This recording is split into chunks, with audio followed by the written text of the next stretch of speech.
اگر کسی کو ہچکی کا مسئلہ ہے، یہ ہچکی جو ہے وہ شروع ہو جاتی ہے تو پھر ختم ہونے کا نام نہیں لیتی، اور بعض دفعہ تو بہت پریشانی کا سبب بن جاتا ہے، اور اس کا چونکہ عمومی طور پر ہمیں کوئی علاج وغیرہ بھی نہیں ملتا، پانی وغیرہ پیا جاتا ہے، لیکن اس کے ساتھ بھی خاطر خواہ جو ہے فائدہ نہیں ہوتا، تو یعنی کہ یہ اپنی مرضی سے آتی ہے اور اپنی مرضی سے یہ رکتی ہے، اور کبھی کبھی تو یہ کئی دنوں تک رہتی ہے یا کئی گھنٹوں تک، لیکن اس کو کچھ دیر برداشت کرنا بھی بہت مشکل ہوتا ہے۔ تو ہچکی کا ختم کرنے کا جو روحانی علاج ہے وہ آپ کی خدمت میں نے پیش کرنا ہے۔ تو قرآن مجید فرقان حمید کے پہلے پارے سورہ بقرہ کی آیہ مبارکہ کا ایک مختصر حصہ ہے، جو یہ ہے کہ وَيَمُدُّهُمْ فِي طُغْيَانِهِمْ يَعْمَهُونَ۔ ان کلمات کو آپ نے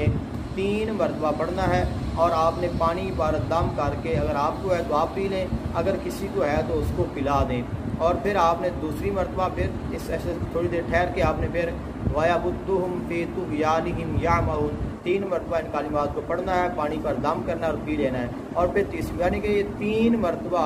آپ نے یہ عمل کرنا ہے کہ 3 مرتبہ آپ نے اس آیہ مبارکہ کو 3 مرتبہ پانی پر پڑھ کر دم کرنا ہے اور پینا ہے۔ تو انشاءاللہ 3 مرتبہ پانی پر دم کرنے اور پینے سے پہلے آپ کی یا کسی کی بھی جو ہچکی ہے وہ اس سے پہلے ختم ہو جائے گی، اور آپ اس پریشانی سے بچ جائیں گے۔